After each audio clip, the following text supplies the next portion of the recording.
भारत आणि पाकिस्तानमधला तणाव आता एका नव्या आणि गंभीर वळणावर पोहोचलाय. ज्या सिंधू पाणी करारानं 60 वर्षांहून अधिक काळ दोनही देशांमधली जलवाटपाची व्यवस्था सांभाळली, तो करार संकटात आहे.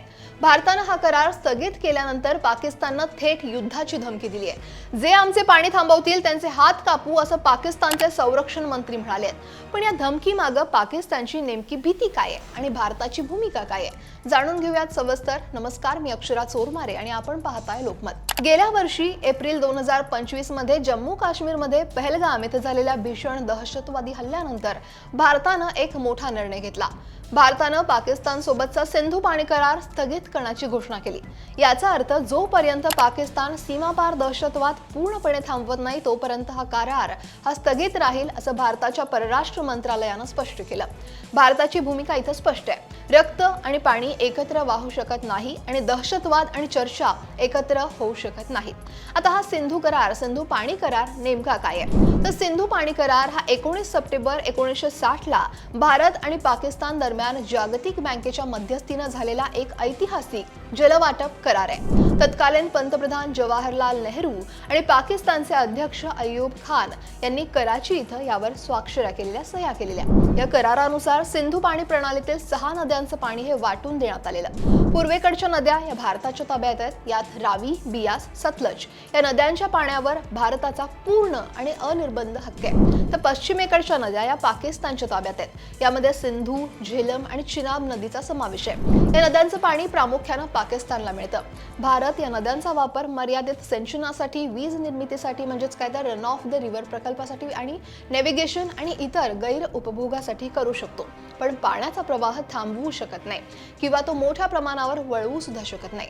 या करारामुळे सिंधू नदी प्रणालीतील एकूण पाण्यापैकी सुमारे 80% पाणी पाकिस्तानला मिळतं, तर 20% पाणी हे भारताला मिळतं. या कराराच्या अंमलबजावणी आणि विवादांचं निराकरण करण्यासाठी स्थायी सिंधू आयोग हा सुद्धा स्थापन करण्यात आलाय.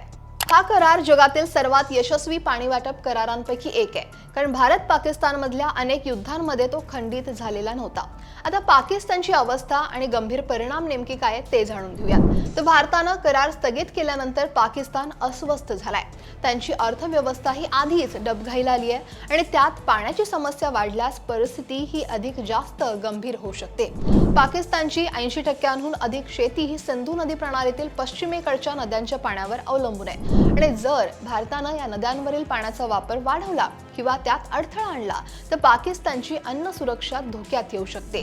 पाकिस्ताननं भारताच्या या कृतीला अभूतपूर्व संकट आणि पाण्याचा शस्त्र म्हणून वापर असं संबोधित संयुक्त राष्ट्र म्हणजेच UN मध्ये तक्रार केली आहे. पाकिस्तानचे परराष्ट्र मंत्री बिलावल भुट्टो झरदारी यांनी तर भारताच्या या निर्णयामुळे युद्धाची परिस्थिती निर्माण होऊ शकते अशी धमकी सुद्धा दिली आहे.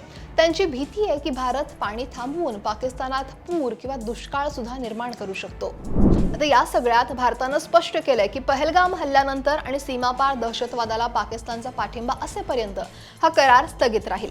भारताकडे सध्या पश्चिमेकडील नद्यांचं पाणी हे मोठ्या प्रमाणात अडवण्यासाठी किंवा वळवण्यासाठी पुरेशी अशी पायाभूत सुविधा म्हणजेच काय तर मोठी धरणं नाही आहेत आणि त्यामुळं भारताचा हा निर्णय पाकिस्तानवर दबाव आणण्यासाठी एक रणनीतिक पाऊल आहे. मात्र भारत या नद्यांवर कायदेशीर चौकटीत राहून जलविद्युत प्रकल्प आणि इतर पायाभूत सुविधा वेगानं विकसित करतंय, जेणेकरून काय तर भविष्यात पाण्याचा अधिक चांगला वापर करता येईल. पाकिस्ताननं भारताच्या या निर्णयाला आंतरराष्ट्रीय कायद्याचं उल्लंघन म्हटलंय. तर भारतानं जम्मू काश्मीर हा भारताचा अविभाज्य भाग असून कोणत्याही राजदूताला तिथं भेट देण्याचं स्वातंत्र्य आहे असं ठामपणे सांगितलंय. भारत आणि पाकिस्तानमधील या जलसंघर्षाचे काय परिणाम होतील, तुम्हाला काय वाटतंय?